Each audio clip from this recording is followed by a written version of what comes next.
అనంత కరుణామయుడు, అపార కృపాశీలుడు అయిన అల్లాహ్ పేరుతో ప్రారంభిస్తున్నాం. సూరే అల్-వాకియా 3వ రుకు 39వ వివరణ. ఈ ఆయత్కు ఇదే వ్యాఖ్యానం ఆనస్ బిన్ మాలిక్ రజియల్లాహ్, ఇబ్ను అబ్బాస్ రజియల్లాహ్, సయీద్ బిన్ జుబైర్, ఇక్రమా, ముజాహిదా, Qatada, Abul Aliya, Suddi Zahhak, Ibn Zaid చెప్పారు. వచనాక్రమాన్ని అనుసరించి కూడా ఇదే సరైనదిగా ఉంటుంది. ఎందుకంటే వచనాక్రమం స్వయంగా చెప్పేదాన్ని బట్టి తౌహీద్, దేవుని ఏకత్వం, పరలోకం గురించి మక్కా తిరస్కారుల తప్పుడు భావనల్ని ఖండించిన తరువాత ఇప్పుడు దివ్యఖురాన్ని గురించి వారి భూటకపు అనుమానాలను ఖండించడం జరుగుతోంది. నక్షత్రాల సందర్భాల ప్రమాణంగా ఇదొక ఉన్నత స్థాయి గ్రంథం అని అల్లాహ్ భద్రపరిచిన గ్రంథస్థ పత్రంలో ముద్రితమై ఉందని, అందులో ఏ సృష్టి అయినా జోక్యం చేసుకునే ఆస్కారమే లేదని, ఇది ప్రవక్తకు అవతరించే తీరు దృష్ట్యా పరిశుద్ధ దైవదూతలు తప్ప మరెవ్వరూ దాన్ని ముట్టుకోనైనా లేరని చెప్పడం జరిగింది. కొందరు వ్యాఖ్యాతలు ఈ ఆయట్లో లా లేదు అన్న పదాన్ని కూడదు అన్న భావంలో గ్రహించారు. తదనుగుణంగా ఆయత్ భావం పరిశుద్ధులు కానివారు దీన్ని ముట్టుకోరాదు అని, లేదా అపరిశుద్ధుడైన ఏ వ్యక్తి దీన్ని ముట్టుకోకూడదు అని చెప్పారు. మరి కొందరు వ్యాఖ్యాతలు లాకు లేదు నకారాభావమే చెప్పి ఆయత్ భావం ఇలా చెబుతారు: ఈ గంధాన్ని పరిశుద్ధులు తప్ప ఇతరులు ముట్టుకోరు. అయితే వారు చెప్పేది ఏమిటంటే, ఇందులోని నకారాభావం ఎలా ఉంటుందంటే, ఏ విధంగానైతే ప్రవక్త మహానీయులు సల్లల్లాహు అలైహి వసల్లం ముస్లిం వ్యక్తికి సోదరుడు, అతను అతని ఎడల దౌర్జన్యం జరపడు అని అన్నప్పుడు, ఇందులో చెప్పినది ఒక ముస్లిం మరో ముస్లిం ఎడల దౌర్జన్యం జరపడన్న సమాచారమే అయినా, దీనివల్ల ఒక ముస్లిం మరో ముస్లిం ఎడల దౌర్జన్యం జరపరాదన్న ఆదేశం వ్యక్తమవుతుంది. అదేవిధంగా ఈ ఆయట్లో పరిశుద్ధులు తప్ప ఇతరులెవరో ఖురాన్ని ముట్టుకోరు అని చెప్పిన దీని ద్వారా ఒక వ్యక్తి పరిశుద్ధుడు కానంత వరకు దీన్ని ముట్టుకోరాదన్న ఆదేశం వ్యక్తమవుతుంది అని అంటారు. కానీ వాస్తవం ఏమిటంటే, ఈ వ్యాఖ్యానం ఆయత్ పూర్వాపరాల రీత్యా పొసగదు. పూర్వాపరాలను వేరు చేసి ఈ పదాలకు ఈ అర్థం తీయడం సాధ్యమే. కానీ ఏ వచనాక్రమంలో ఈ ఆయత్ వచ్చిందో అందులో పెట్టి చూసినట్లయితే ఈ గ్రంథాన్ని పరిశుద్ధులు తప్ప ఇతరులు ముట్టుకోరాదు అని చెప్పే అవకాశం ఏదీ అసలు కానరావడమే లేదు. ఇక్కడ అసలు సంబోధితులు తిరస్కారులు. వారికి ఇది సకల లోకాల ప్రభువు అవతరింపజేసిన గ్రంథం. దీన్ని శైతానులు ప్రవక్తకు అంతర్ప్రేరణ ద్వారా తెలుపుతారని మీరు అనుమానపడటం పూర్తిగా తప్పైనది అని చెప్పడం జరుగుతుంది. ఇటువంటి సందర్భంలో ఏ వ్యక్తి దీన్ని పరిశుద్ధ అవస్థలో తప్ప ముట్టుకోరాదు అనే షరియత్ ఆదేశాన్ని తెలిపే అవకాశం ఏముందని అయితే చెప్పగల విషయం ఏమిటంటే, ఈ ఆయత్ ఈ ఆదేశానికి అవతరించలేదు, కానీ వచన అన్వయం ద్వారా ఒక సూచన లభిస్తుంది. ఈ గ్రంథాన్ని దైవం వద్ద కేవలం పరిశుద్ధులే ముట్టుకోగలిగినట్లయితే ప్రపంచంలోనూ కనీసం ఈ గ్రంథం దైవ గ్రంథం అని విశ్వసించేవారు దీన్ని అపరిశుద్ధావస్థలో ముట్టుకోకుండా దూరంగా ఉండాలి అనే సూచన ఉందనుకోవచ్చు. ఈ విషయంలో ప్రాప్తమయ్యే ఉల్లేఖనాలు దిగువన ఇస్తున్నాము. 1. ఇమాం మాలిక్ రహమా మువత్తాలో Abdullah bin Abi Bakr Muhammad bin Amr bin హజ్మె చెప్పిన ఉల్లేఖనాన్ని ఉటంకించారు. దైవ సందేశహరులు సల్లల్లాహు అలైహి వసల్లం అమ్రే బిన్ హజ్మె చేత రాతమూలకమైన ఆదేశాలు యమన్ అధికారులకు పంపించారు. వాటిలో 1, ఏ వ్యక్తి ఖురాన్ని పరిశుద్ధుడుగా ఉన్న స్థితిలో తప్ప ముట్టుకోరాదు అన్నది కూడా ఉండేది. ఇదే మాట అబూ దావుద్, ఇమాం జుహ్రీ ద్వారా ఉటంకించారు.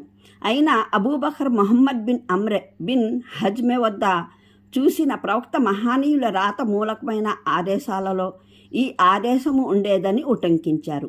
2. హజరత్ అలీ రజియల్లాహు లేఖనం ప్రకారం దైవ సందేశహరుల్ని సల్లల్లాహు అలైహి వసల్లం ఏ విషయము ఖురాన్ పారాయణం నుంచి వారించేది కాదు, ఒక్క జనాబత్ తప్ప.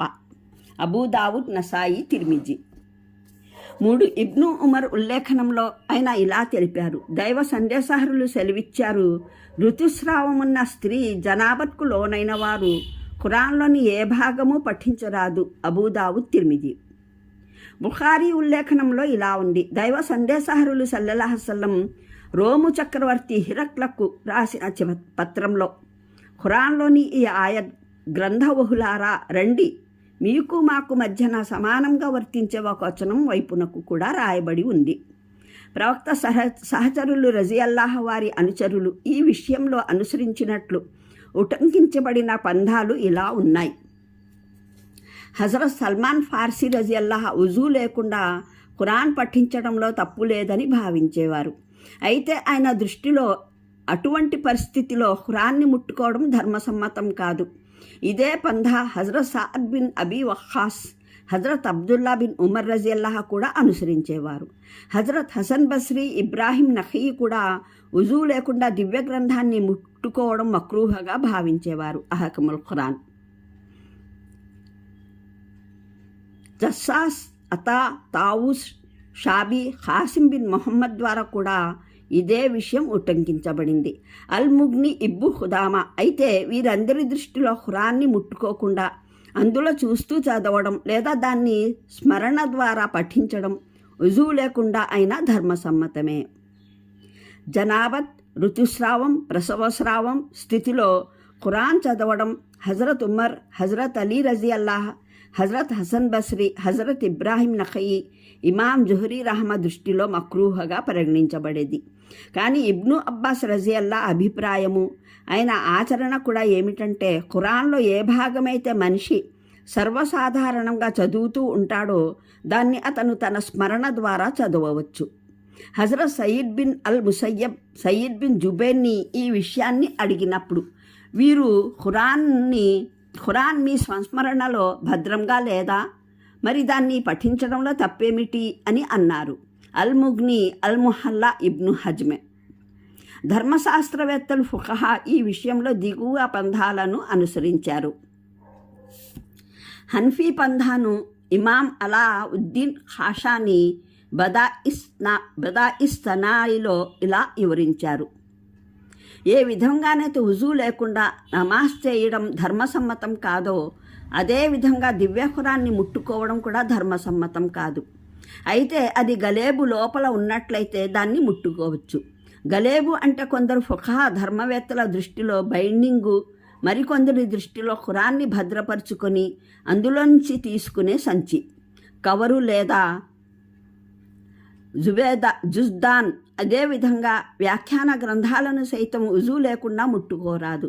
ఇంకా ఖురాన్ ఆయత్ ఏదైనా రాయబడి ఉన్న మరే వస్తువును ముట్టుకోరాదు. అయితే ఫిఖహా గ్రంథాలను ముట్టుకోవచ్చు. అనంత కరుణామయుడు, అపార కృపాశీలుడు అయిన అల్లాహ్ పేరుతో ప్రారంభిస్తున్నాం. సూరే అల్వాఖ్యా 3వ రుకు 39వ వివరణ.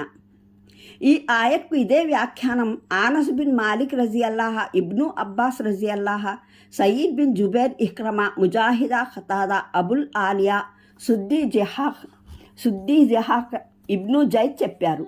వచనాక్రమాన్ని అనుసరించి కూడా ఇదే సరైనదిగా ఉంటుంది. ఎందుకంటే వచనాక్రమం స్వయంగా చెప్పేదాన్ని బట్టి తౌహీద్, దేవుని ఏకత్వం, పరలోకం గురించి మక్కా తిరస్కారుల తప్పుడు భావనల్ని ఖండించిన తర్వాత ఇప్పుడు దివ్య ఖురాన్ని గురించి వారి భూటకపు అనుమానాలను ఖండించడం జరుగుతోంది. నక్షత్రాల సందర్భాల ప్రమాణంగా ఇదొక ఉన్నత స్థాయి గ్రంథం అని అల్లాహ్ భద్రపరిచిన గ్రంథస్థ పత్రంలో ముద్రితమై ఉందని, అందులో ఏ సృష్టి అయినా జోక్యం చేసుకునే ఆస్కారమే లేదని, ఇది ప్రవక్తకు అవతరించే తీరు దృష్ట్యా పరిశుద్ధ దైవదూతలు తప్ప మరెవ్వరూ దాన్ని ముట్టుకోనైనా లేరని చెప్పడం జరిగింది. కొందరు వ్యాఖ్యాతలు ఈ ఆయట్లో లా లేదు అన్న పదాన్ని